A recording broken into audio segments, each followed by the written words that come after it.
Hello guys, कैसे हैं आप सब लोग। Again a very warm welcome in my पाठशाला। इट मीन्स अपनी पाठशाला, राइट।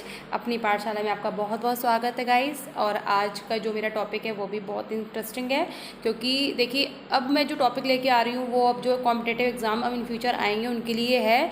और जो टॉपिक मैं लेके आती हूँ वो आपके सभी एग्ज़ाम्स के लिए होता है। ऐसा नहीं है कि आपको पर्टिकुलर, जैसे आप बोले मैम सीटेट के एग्ज़ाम के लिए, नहीं, खाली सीटेट के लिए नहीं, कोई भी गवर्नमेंट का एग्ज़ाम निकलता है जब आपकी हिस्ट्री, सिविक्स, ज्योग्राफी ऐसा इस टॉपिक पे आता है कुछ भी, तो उस टाइप के क्वेश्चंस आपको भी मैं लेकर आई हूँ। तो चलिए टाइम वेस्ट किए बिना अपनी स्टडी को शुरू करते हैं।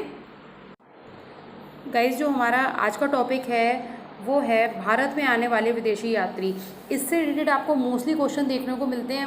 मोस्टली कॉम्पिटिटिव एग्जाम में जब हिस्ट्री के क्वेश्चन आते हैं तो भारत में आने वाले विदेशी यात्रियों के बारे में बहुत ज़्यादा डिस्कशन किया जाता है, या मोस्टली क्वेश्चन आपको 2-3 देखने को या 2 देखने को मिल जाते हैं मोस्टली एग्जाम में। तो ये सोचिए कि आपके 1-2 नंबर आपके लेके चलिए पक्के हैं अगर आप इनमें इन सारे विदेशी यात्री जो भारत में आए थे यात्रा करने के लिए, ठीक है ना, तो उनके बारे में अगर आप इसमें पढ़ते हैं तो आपको 2 नंबर पक्के हैं भी, सोचिए। चलिए हम स्टडी करते हैं उनके बारे में। गाइस, जो मैं आपको पहली फ़ोटो दिखा रही हूँ, इस फोटो को ध्यान से देखिए। ये जो हैं ये चीनी यात्री हैं, फ़ियान। ओके, फ़ियान एक चीनी यात्री थे और इनके बारे में आपको अच्छे से एक्सप्लेन करूँगी, पर एक छोटी लाइन इनके बारे में जानना बहुत ज़्यादा ज़रूरी है कि ये चीनी यात्री थे, ठीक है। और जो गुप्त वंश के राजा चंद्रगुप्त द्वितीय के शासनकाल में भारत के भ्रमण के लिए आए थे, ठीक है। किसके शासनकाल में आए थे? राजा चंद्रगुप्त द्वितीय के शासनकाल में। चलिए इनके बारे में थोड़ी डीप स्टडी करते हैं। देखिएगा, इसमें ये बहुत अच्छे से एक्सप्लेन किया हुआ है। देखिए मैंने यहाँ पे कुछ पॉइंट्स निकाले हैं। देखिए फ़ियान क्या थे? चीनी यात्री थे, राजा चंद्रगुप्त द्वितीय के शासनकाल में भारत में भ्रमण करने के लिए आए थे। देखिए मैं आपको थोड़ा सा जूम करके और दिखाती हूँ। और फ़ियान ने जो आए थे, इनका जो टाइमिंग था 399 से 414 ईस्वी तक, ठीक है।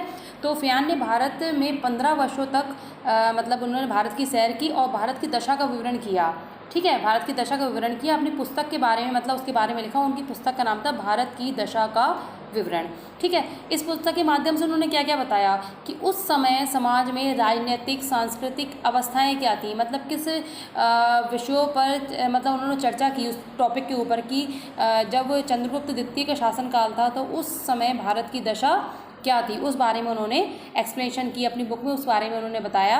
और उन्होंने ये बताया कि जो मध्य प्रदेश की जनता को सभ्य और सुसंस्कृत और सुखी बताया है, मतलब जो मध्य प्रदेश की जनता थी वो सभ्य थी, सुसंस्कृत थी और सुखी थी, राइट।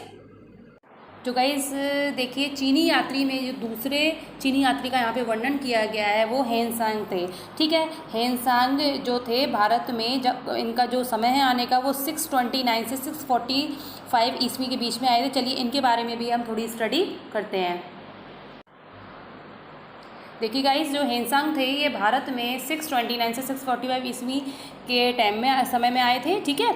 और चीनी यात्रियों में सर्वाधिक इनका उल्लेख मिलने में आता है और ये सम्राट हर्षवर्धन के दरबार में आए थे, ठीक है। उस समय सम्राट के वहाँ के सम्राट कौन थे? सम्राट हर्षवर्धन। तो जिसके राज्य में आए थे वो राजा कौन था? सम्राट हर्षवर्धन। तो हेनसांग सम्राट हर्षवर्धन के राज्य में आए थे और उन्होंने बिहार के नालंदा जिला स्थित विश्वविख्यात जो नालंदा विश्वविद्यालय थे उन्होंने वहाँ पे स्टडी की थी, ठीक है। और उन्होंने बहुत सुंदरता से इसका वर्णन किया था, नालंदा विश्वविद्यालय के बारे में बताया था। अपनी जो उन्होंने बुक लिखी थी उसमें बताया था कि कितना अच्छा परिवेश है, कितनी सुंदर जगह है। तो उन्होंने नालंदा विश्वविद्यालय से स्टडी की थी हेनसांग ने, और हर्षवर्धन के दरबार के में आए थे, हर्षवर्धन के समय में आए थे।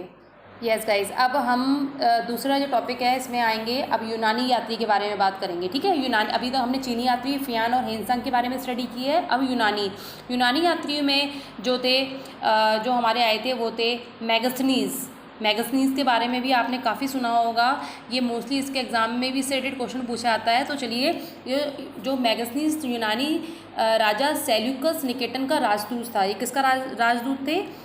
सेल्यूकस निकेटर इनके राजदूत थे और वह चंद्रगुप्त मौर्य के दरबार में आए थे। चलिए थोड़ा सा इनके बारे में भी स्टडी करते हैं। देखिए गाइस, मैगस्थनीज के बारे में देखिए।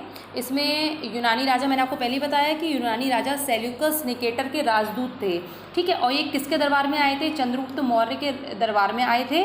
और इन्होंने चंद्रगुप्त मौर्य के दरबार में आए, उसके बाद उन्होंने उसको वहाँ की स्टडी की, सब मतलब उसके अपना जो कुछ उन्होंने देखा उन्होंने अपनी पुस्तक इंडिका में लिखा।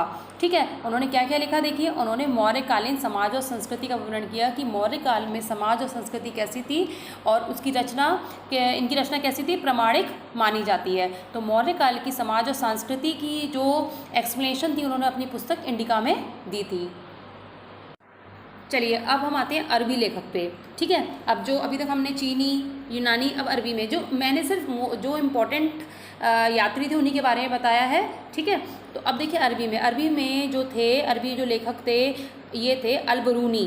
ठीक है, और इनका जो मेन नाम था वो था अबू रिहान था। चलिए इनके बारे में भी थोड़ा सा आपको बताती हूँ। यस गाइस, जो अल-बरूनी थे वो एक, उनका मैंने आपको पहले बताया, इनका मूल नाम जो था वो था अबू रिहान। ठीक है, ये लेखक होने के साथ साथ गणित के और ज्योतिष भी थे। ज्योतिषी के भी इनको ज्ञान था, गणित का भी इनको ज्ञान था। और 11वीं शताब्दी में वह महमूद गजनवी के साथ भारत आए थे और महमूद गजनवी भारत पर आक्रमण करने के लिए, आगे देखते हैं, आगे देखते हैं, जब महमूद गजनवी भारत में आक्रमण करने आया था तब अल-बरूनी ने भारत पर बड़ी महत्वपूर्ण किताब लिखी थी।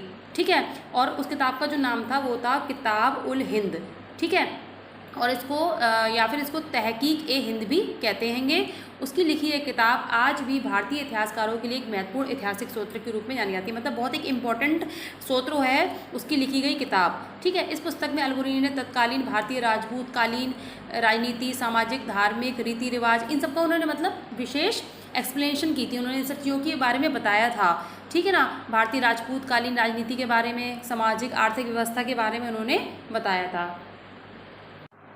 ये मार्को पोलो जी हैं, ये यूरोपीय यात्री थे, राइट। तो यूरोपीय यात्री थे मार्को पोलो, और मार्को पोलो ये इटली के इस यात्री ने, इटली देश के इस यात्री ने, ये एक लेखक थे और ये 1292 से 1294 के दौरान भारत में आए थे। इन्होंने भारत का भ्रमण किया था और इन्होंने दक्षिण भारत की सामाजिक आर्थिक स्थिति पर प्रकाश डाला था कि दक्षिण भारत की मतलब सामाजिक और आर्थिक स्थिति क्या है। तो इस टॉपिक पे इन्होंने एक्सप्लेन किया था।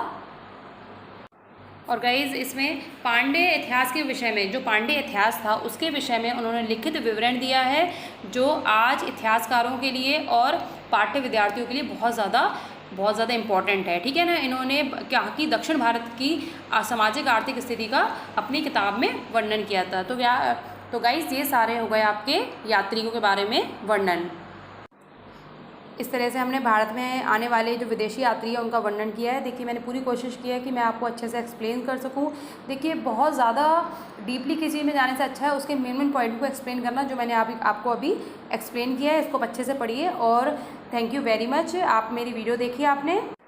और गाइस आपसे रिक्वेस्ट है, प्लीज़ मेरे चैनल को लाइक सब्सक्राइब ज़रूर कीजिए और कमेंट बॉक्स में ज़रूर लिख के बताइए कि आपको मेरी वीडियो कैसी लगती है। अगर आपको कोई सजेशन देना है तो आप मुझे दे सकते हैं। Thank you very much.